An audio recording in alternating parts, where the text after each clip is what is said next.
Assalamualaikum sahabat dan para bundaku semuanya, apa kabarnya? Nah, untuk kali ini saya akan memasak orem-orem tempe. Nah, ini request dari Ibu Sri Rahayu.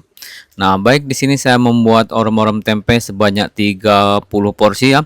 Nah, untuk ukuran tempenya, nah ini saya potong cukup besar-besar. Jadi dalam satu porsi ini ada dua potong atau satu pasang.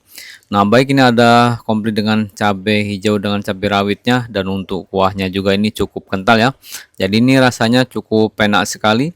Nah, baik, di sini saya akan mencobanya orem-orem tempe ini, dan ini tempenya sebelum saya masak ini saya kukus terlebih dahulu.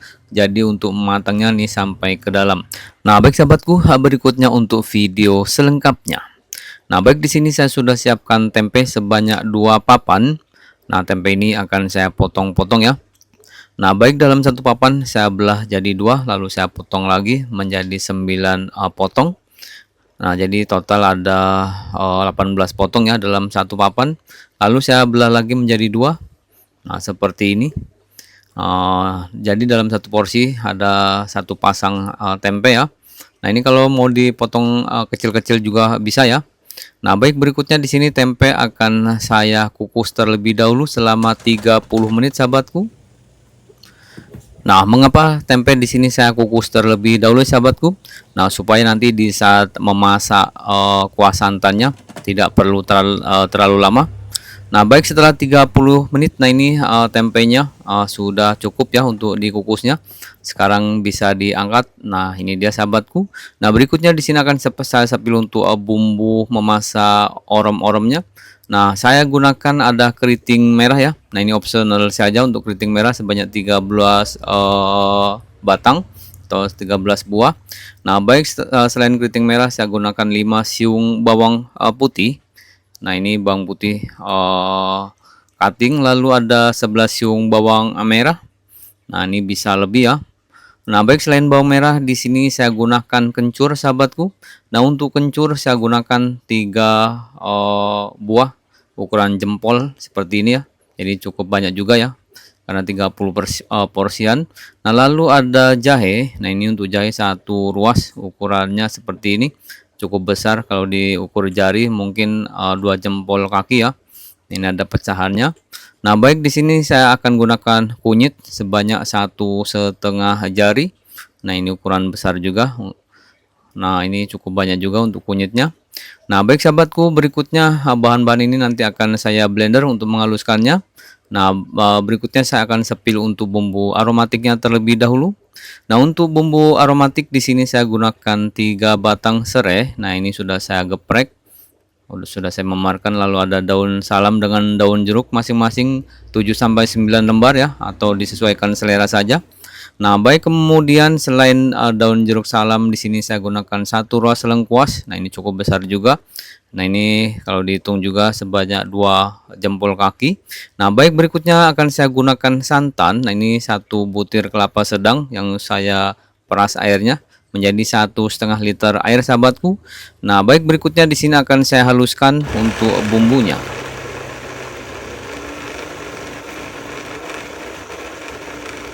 Nah, baik sahabatku, di sini saya lupa memberikan ada kemiri. Nah, ini saya gunakan kemiri sebanyak 5 butir yang sudah saya belah ya. Baik, di blender kembali.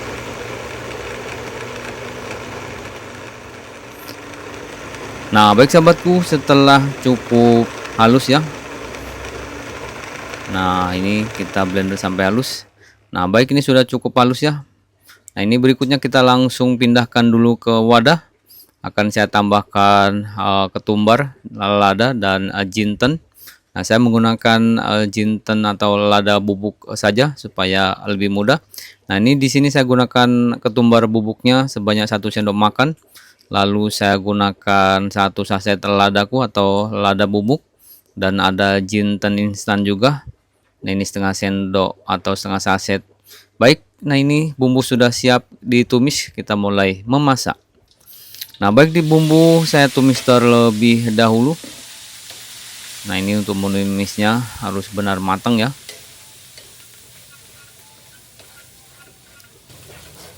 Nah, baik sahabatku, setelah ditumis beberapa saat lalu masukkan untuk bumbu aromatiknya. Kita ongseng juga.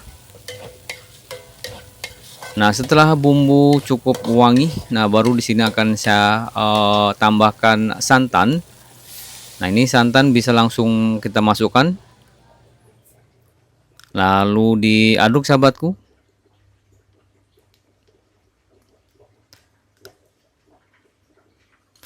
Nah, berikutnya di sini akan saya tambahkan bumbu seasoning ada 1 sampai 2 saset kaldu bubuk dari Masako atau Royco, lalu garam sebanyak 2 sendok makan. Nah, kemudian di sini saya tambahkan penyedap rasa juga sama sebanyak 2 sendok makan. Lalu untuk gula pasir, nah ini agak lebih banyak 3 sendok makan untuk gula pasirnya. Nah, baik sahabatku, setelah bumbu seasoning masuk, nah di sini kita bisa aduk kembali. Nah, ini untuk kuahnya terlalu kental untuk santannya. Di sini akan saya tambahkan air lagi nih sahabatku. Nah, ini saya tambahkan lagi sekitar setengah liter atau 500 ml. Jadi ini untuk total kuahnya sebanyak 2 liter ya, atau 2000 ml. Nah, baik, ini kita aduk-aduk sampai dia mendidih. Nah, setelah mendidih kita bisa masukkan untuk tempenya. Jadi tunggu kuahnya sampai mendidih terlebih dahulu ya, baru kita masukkan untuk tempenya. Nah, sebenarnya sahabatku, kalau mau masak lebih enak bisa tambahkan ayam. Jadi ini lebih wangi lagi. Nah, baik, ini tempe kita rendamkan ke dalam kuah bumbunya. Nah, ini kita masak selama 10 menit. Nah, baik sahabatku, setelah 10 menit, nah ini kita lihat ya. Nah, ini tempenya sudah mulai meresap untuk bumbunya. Jadi tujuan dikukus dulu untuk tempenya supaya dia tempenya bisa empuk sampai ke dalamnya. Jadi saat memasaknya ini tidak perlu terlalu lama. Nah, berikutnya di sini akan saya tambahkan irisan cabai hijau dengan rawit merah utuh ya. Nah, baik, kita tunggu dulu beberapa saat. Nah, ini kita aduk-aduk dulu sahabatku. Nah, baik, setelah rawit masuk kita masak sekitar 1 sampai 2 menit ya, supaya cabai rawit utuhnya ini dia agak empuk ya atau lunak. Nah, ini rasanya bisa diicip terlebih dahulu. Kalau sahabat mungkin penasaran untuk rasanya, bisa koreksi rasa. Di sini saya akan icip dulu. Nah, ini rasanya sudah cukup ya. Tapi kalau sahabat yang mungkin suka gurih atau asin bisa disesuaikan saja. Tetapi untuk saya ini sudah cukup sekali. Nah, baik, sekarang tempe orem-oremnya sudah matang. Nah, akan saya matikan api dan saya akan coba masukkan ke dalam mangkok ya. Nah, ini tidak muat ya untuk satu mangkok ini karena cukup banyak. Nah, kita akan sepil untuk rasanya. Nah, baik sahabatku, nah ini dia orem-orem tempenya sudah matang. Nah, sekarang saya akan coba icip ya. Nah, ini saya coba dulu satu iris. Jadi nanti dalam satu porsi dapat 2 iris ya. Ini dalam satu potong tempe. Nah, baik, ini saya akan coba dengan cabenya juga. Nih, saya gunakan cabai rawit. Ini cabai iris, cabai hijau irisnya. Nah, baik sahabatku, untuk kuahnya. Nah, ini untuk kuahnya cukup kental ya. Nah, lihat ya. Jadi ini kuahnya cukup kental dan rasanya cukup gurih sekali. Nah, saya akan coba juga. Nah, baik sahabatku, sekarang saya akan icip dulu untuk rasa tempenya. Nah, ini lihat ya, tempenya cukup matang sampai ke dalam karena sudah dikukus tadi ya. Nah, baik, saya akan coba. Bismillahirrahmanirrahim. Nah, sahabatku, rasanya cukup enak sekali, gurihnya berasa, dan untuk kematangan tempenya juga sampai ke dalam ya. Nah, ini jadi kalau sahabat ingin memasak orem-orem, kalau dengan ukuran besar seperti ini sebaiknya dikukus ya. Nah, baik sahabatku, bagaimana, cukup mudah bukan cara memasak orem-orem tempenya? Nah, terima kasih banyak buat Ibu Sri Rahayu yang sudah request menu yang satu ini. Dan saya akhiri sampai di sini dengan ucapan wassalamualaikum warahmatullahi wabarakatuh.